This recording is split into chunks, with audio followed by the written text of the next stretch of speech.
first time in 23 professional fights that Shea Neary has been down. 23 seconds remaining in the round as Mickey Van wipes off Neary's gloves. Ward lands a huge left hook and another uppercut. Goes to the body with the left hook. Lands the uppercut again. Neary down for the second time. Mickey Van's going to stop it right there. Irish Mickey Ward with a big 8th round TKO. For nearly 70 years, Lowell Sun Charity has been bringing the Golden Glove shows to the auditorium. The kids in Greater Lowell, all they want to do, they want to win the gloves. They want that fame, you know? It's a great tournament. I've been training since I was 15. I started probably 4 or 5 days after my 15th birthday. Yeah, it is definitely a tradition, and it's a major fundraiser for Lowell Sun Charities, and sometimes we forget that.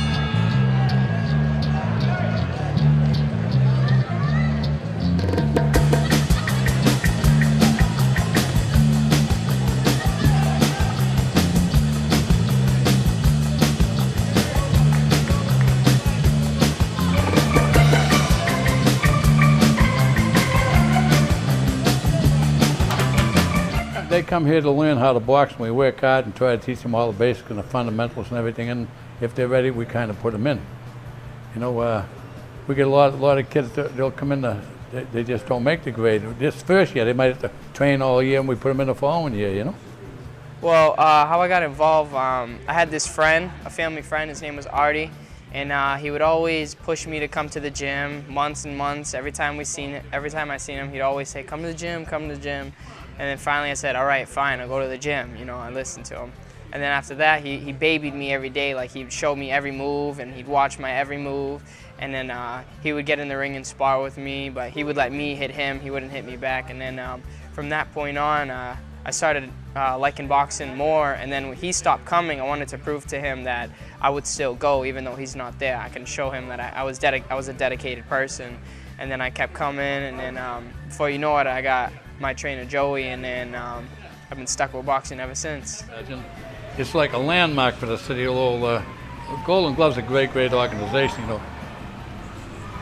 Even the youngsters that win the gloves, we take them on a trip every year where the nationals are being held in that state, and all expenses paid and everything, plus we equip them with robes, trunks, everything else. And it's a great, some of these kids would probably never leave Lowell if this didn't happen, you know? It's a tournament, and then if you win the first fight, you fight again, and then once you win the gloves for your city, like I won the Lowell gloves, then you go to you fight for every champion around Massachusetts, and then once you win that, you get to go to nationals if you're an open fighter. Lowell West End Gym, we started here in 1968. Our fundamentals was keeping kids off the street, keeping them active in the sport of boxing. Yeah, necessarily, they didn't have to box if they didn't want to, but we just kept them busy. And we used to put a team in the Golden Gloves every year, which is one of the best tournaments in New England. It's like the stepping stone for all these tournaments, you know?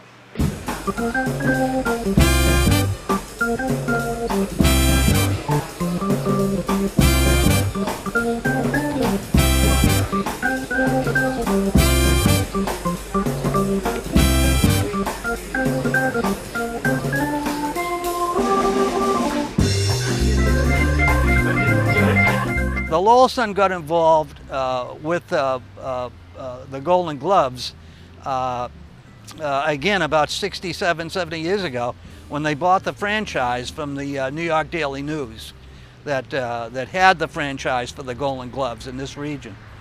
And ever since, it has been a true success, raising money for the charities. Well, without the Lowell Sun Charities, this gym wouldn't be here today. Because I couldn't afford swinging on my own, you know, all these years, you know. They're very, very good to us, you know. And like I said, they're good to everybody that needs funds. The money supports local charities in Lowell and Greater Lowell. That's distributed by the newspaper, I believe via Community Teamwork and the Salvation Army in part.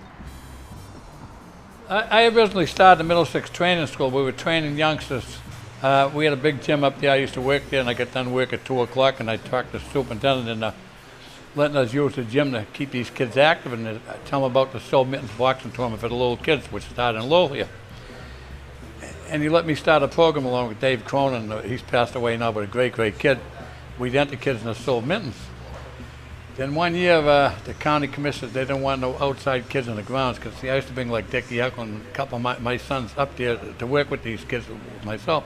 So then they had to open my own gym in 1968, because I was going successful. I didn't want to just throw it out the window. And I'm still in it.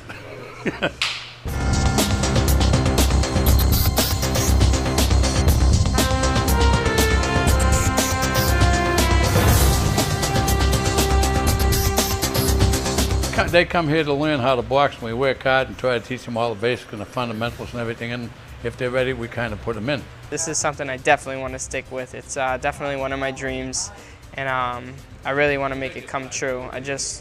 We're going to probably fight in the gloves one more time, and then after that, our plan is to turn pro, and take a step from there and keep fighting, see how that goes, and then hopefully become world champ.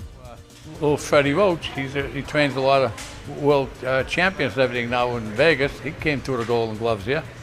I had 3 of my sons come through, Dickie Eklund, Mickey Ward, Jimmy McNally. He worked for the FBI, was a bodyguard for the president.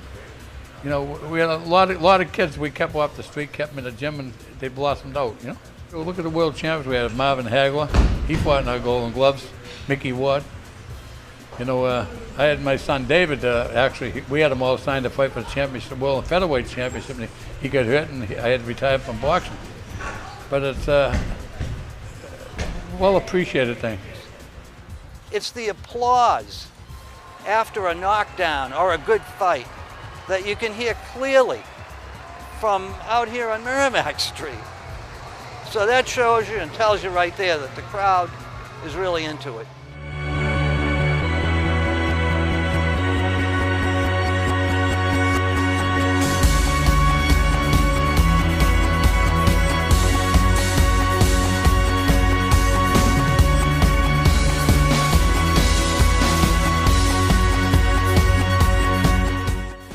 Taking the tickets at the door, being responsible for that aspect of it, you greet the fans. You get handshakes and hugs and kisses occasionally, and there is excitement for each and every show. It's the tradition that adds to the excitement. In my 40 years of taking tickets at the door and doing security, sometimes I see it all. I think that no year is going to be better than the one before, but they're always better. It seems like the boxers are better trained and put on a much better show. Well, all the money that goes into the Golden Gloves, I think, goes into Lowell Sun Charities, and they help out everybody, including they used to help me out most of the time too, you know, which I'm grateful for. And I think it's through school programs. They donate where it's needed. Yeah. In the dead of winter, January and February, this place behind me fills up with nearly 3,000 people to enjoy the shows. It is a fundraiser, and that makes it even more important, I think. They're very, very good to us. You know? And like I said, they're good to everybody that needs funds.